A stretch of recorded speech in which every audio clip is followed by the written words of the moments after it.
नमस्कार दोस्तों, स्वागत है आपका आज की नई वीडियो में। आज हम बात करने वाले हैं BSc first year first semester के जूलॉजी के आपके सबसे इम्पोर्टेंट टॉपिक ट्राइपेनोसोमा। ये आपको प्रीवियस ईयर में पूछा जा चुका है और आगे भी ये पूछे जाने की संभावना बहुत ही ज़्यादा है।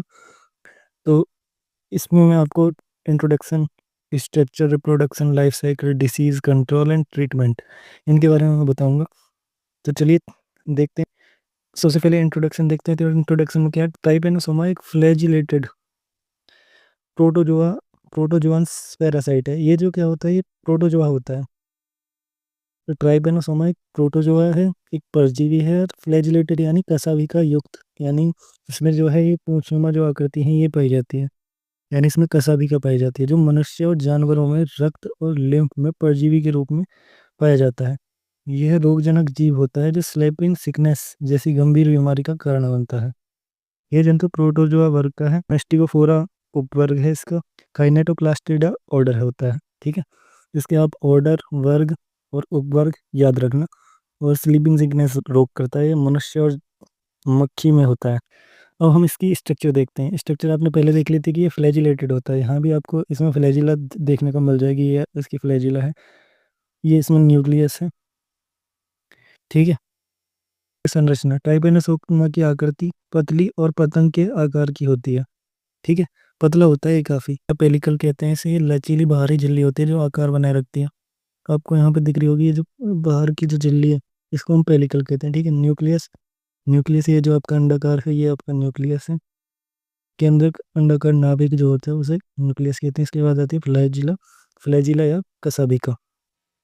तो कसाभिका क्या होती है? ये जो आपकी ये फ्लैजिला है, ये जो आपका धागेनुमा संरचना है, ये लहरेदार रूप से जुड़ी होती है। ठीक है, अंडुलेटिंग मेम्ब्रेन। ठीक है, ये जो है ये चलने में सहायक होती है, यानी ये जो गति में सहायक होती है ये वाली, ये जो आपकी मेम्ब्रेन है।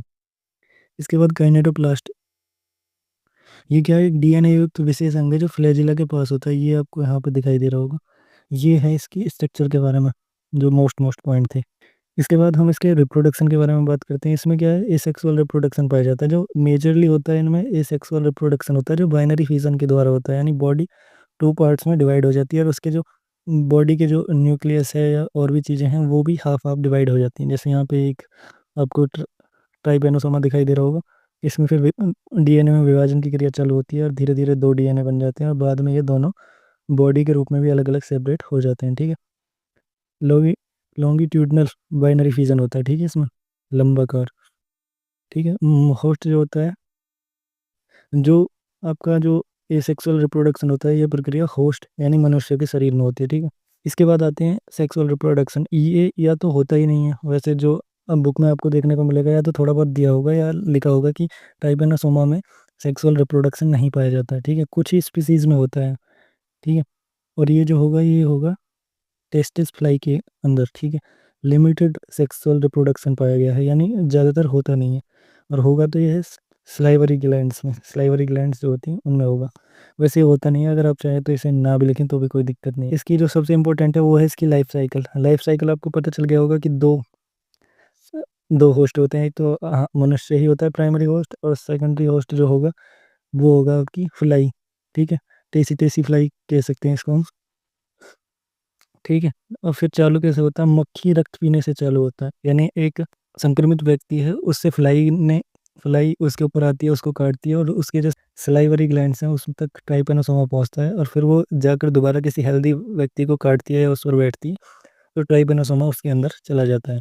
एक मक्खी है उसके अंदर इसका डेवलपमेंट हो रहा है। ठीक है, मिडगट में, फिर सलाइवरी ग्लैंड्स में। इसके बाद ये किसी मनुष्य को काटती है तो ये मनुष्य के अंदर चला जाता है, इसका बाइनरी फ्यूजन होता है, और फिर ये दोबारा किसी मक्खी के द्वारा मनुष्य को काटने पर दोबारा मक्खी में चला जाता है, फिर वहाँ पर इसका डेवलपमेंट होता है, और डेवलपमेंट के बाद फिर जब मक्खी किसी को काटती है तो फिर उसके अंदर चला जाता है। तो ऐसे ही इसकी जो साइकिल है वो चलती रहती है। ठीक, अब ये बीमारी क्या कॉज करेगा, यानी कौन सी डिसीज़ होंगी इससे? इससे हमको सबसे जो खतरनाक बीमारी है वो है इसकी अफ्रीकन स्लीपिंग सिकनेस। इसके लक्षण क्या क्या हैं? लक्षण है बुखार, सिर दर्द, अधिक नींद आना, भ्रम, कोमा और मृत्यु। यानी जब किसी व्यक्ति को स्लीपिंग सिकनेस होता है तो उसको एक तो ज़्यादा नींद आएगी, और उसके बाद उसको सिर दर्द होगा, बुखार रहेगा, और उसको दौरे टाइप में भी पड़ते हैं, भ्रम होता है, और जब ज़्यादा ही हो जाती है ये, तो फिर वो कोमा में चला जाता है और उसके बाद उसकी मृत्यु भी हो सकती है। चागास डिजीज़, ये हृदय और पाचन तंत्र से रिलेटेड है, ठीक है। अब जब इससे डिसीज़ कॉज होंगी तो हम इसकी क्या करेंगे, इसकी रोकथाम करेंगे और इसका इलाज करेंगे। तो रोकथाम क्या करेंगे, रोकथाम करेंगे हम, जो फ्लाई है उसी को नियंत्रित कर देंगे। जैसे अगर मच्छरों से मलेरिया होता है तो क्या करते हैं, मच्छरों को मार देते, जो कीड़ों को मारने वाली दवाइयाँ हैं उनका यूज़ करेंगे। और जो हम मेडिसिन लेंगे वो लेंगे सुरामीन, पेंटामिडाइन, मिलार्सोप्रोल, ठीक है, ये लेंगे। और रोगियों की पहचान और समय पर इलाज होना बहुत ज़्यादा ज़रूरी है। अगर इलाज नहीं होगा और रोगी की पहचान ही नहीं होगी तो उसे बचाया जाना बहुत ही ज़्यादा मुश्किल है, ठीक है। ये था आपका ट्राइपेनोसोमा। इसके बाद हम जीआरडीआर डिस्कस करेंगे अगली वीडियो में। तब तक के लिए thank you, thanks for watching. और भी अगर आपको कोई टॉपिक चाहिए तो आप कमेंट में बता देना।